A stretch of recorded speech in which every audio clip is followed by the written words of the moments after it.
ৰাজ্যৰ লাখ লাখ শিক্ষাৰ্থীসকললৈ মুখ্যমন্ত্ৰী ডক্টৰ হিমন্ত বিশ্ব শৰ্মাই লৈ আহিছে এক বিশেষ উপহাৰ। এতিয়াৰ পৰা নিযুক্তি পৰীক্ষা দিলে দিব নালাগে মাচুল। কেবিনেটত গ্ৰহণ কৰা হৈছে এই গুৰুত্বপূৰ্ণ সিদ্ধান্ত। অৰ্থাৎ যিহেতু বুধবাৰে কেবিনেট বৈঠক অনুষ্ঠিত কৰা হৈছিলে আৰু কেবিনেট বৈঠকত কেইবাটাও গুৰুত্বপূৰ্ণ সিদ্ধান্ত গ্ৰহণ কৰিছিলে ৰাজ্য চৰকাৰে। আৰু সেই কেবিনেটত গ্ৰহণ কৰা সিদ্ধান্তসমূহৰ ওপৰতে ভিত্তি কৰি ইতিমধ্যে পৰৱৰ্তী সময়ত এখন সংবাদমেল সম্বোধন কৰিছে মুখ্যমন্ত্ৰীগৰাকীয়ে। আৰু সেই কেবিনেটত তেওঁলোকে কি সিদ্ধান্ত গ্ৰহণ কৰিছিলে সেই বিষয় সন্দৰ্ভত সংবাদমেলত স্পষ্টভাৱে মুখ্যমন্ত্ৰীগৰাকীয়ে তথ্য সহকাৰে সকলো কথা সুদৰি কৰিছে।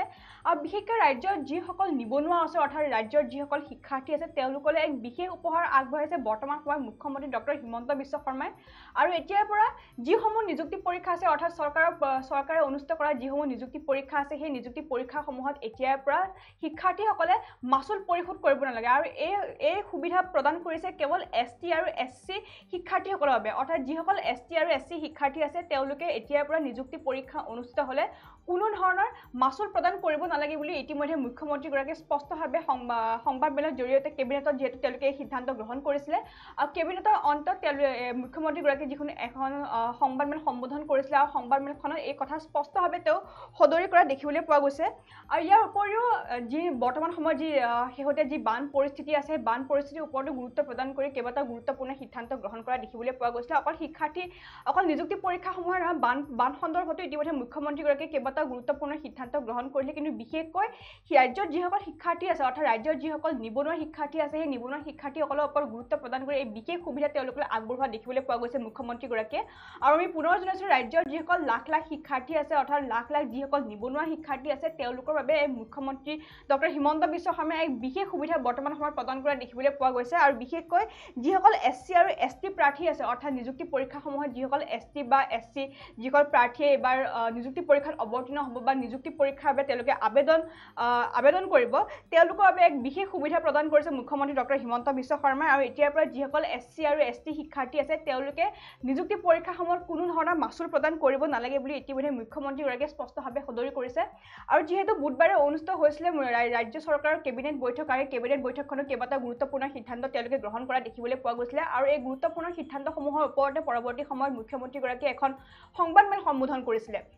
বিয়লি অনুষ্ঠিত কৰা সেই সংবাদমেলখনৰ ইতিমধ্যে কেইবাটাও গুৰুত্বপূৰ্ণ সিদ্ধান্তসমূহ ইতিমধ্যে তেওঁলোকে সংবাদ মাধ্যমৰ আগত প্ৰকাশ কৰা দেখিবলৈ পোৱা গৈছিলে।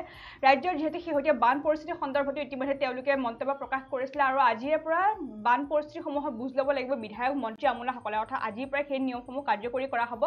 আৰু লগতে যিসকল শিক্ষাৰ্থী আছে অৰ্থাৎ যিসকল নিবনুৱা শিক্ষাৰ্থী আছে যিসকল বিশেষকৈ ST আৰু SC যিসকল নিবনুৱা শিক্ষাৰ্থী আছে তেওঁলোকে এতিয়াৰ পৰা নিযুক্তি পৰীক্ষাসমূহত অৱতীৰ্ণ হ'লে কোনো ধৰণৰ আবেদনৰ মাচুল পৰিশোধ কৰিব নালাগে বুলি ইতিমধ্যে মুখ্যমন্ত্ৰীগৰাকীয়ে সংবাদমেলৰ জৰিয়তে স্পষ্টভাৱে সদৰি কৰা দেখিবলৈ পোৱা গৈছে। আৰু যিকোনো পৰীক্ষাই লাগিলে নহওক কিয় নিযুক্তি পৰীক্ষা লাগিলে সেয়া চতুৰ্থ বৰ্গৰ নিযুক্তি পৰীক্ষাই হওক নতুবা তৃতীয় বৰ্গৰ নিযুক্তি পৰীক্ষাই নহওক কিয় বা লাগিলে সেয়া APSC পৰীক্ষাই নহওক কিয় বা যিসমূহ চৰকাৰৰ অধীনত যিসমূহ নিযুক্তি পৰীক্ষা আছে APSCৰ পৰা আৰম্ভ কৰি তৃতীয় চতুৰ্থ বৰ্গৰ যিসমূহ চাকৰি আছে যিহেতু পুনৰ যি তৃতীয় চতুৰ্থ বৰ্গৰ যিসমূহ চাকৰি আছে সেই চাকৰিৰ বাবে ইতিমধ্যে সেই পৰীক্ষাসমূহ অনুষ্ঠিত হ'ব। অহা আগষ্ট ছেপ্টেম্বৰ সেই পৰীক্ষাসমূহ অনুষ্ঠিত হোৱাৰ ইতিমধ্যে সম্ভাৱনা জাৰি কৰাৰ পূৰ্বতে দেখিবলৈ পোৱা গৈছিলে। আৰু শেহতীয়াকৈ যিসমূহ নতুন নিযুক্তি পৰীক্ষা চাকৰি বিজ্ঞাপন ৰাজ্য চৰকাৰে খুলি দিব সেই সন্দৰ্ভত ইতিমধ্যে মুখ্যমন্ত্ৰীগৰাকীয়ে এক গুৰুত্বপূৰ্ণ মন্তব্য উত্থাপন কৰিছে। বিশেষকৈ এই মন্তব্য প্ৰকাশ কৰিছে ST আৰু SC নিবনুৱা শিক্ষাৰ্থীসকলৰ বাবে। অৰ্থাৎ যিসমূহ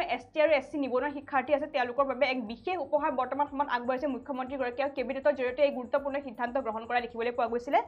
আৰু আনকি APSC পৰীক্ষাটো যি অসম লোকসেৱা আয়োগৰ যিসমূহ পৰীক্ষা আছে অসম লোকসেৱা আয়োগৰ অধীনত যিসমূহ পৰীক্ষা আছে বা লাগিলে নতুবা তৃতীয় চতুৰ্থ বৰ্গৰ চাকৰি নহওক কিয় সেই সকলোবোৰ পৰীক্ষাত এতিয়াৰ পৰা অৰ্থাৎ ৰাজ্য চৰকাৰৰ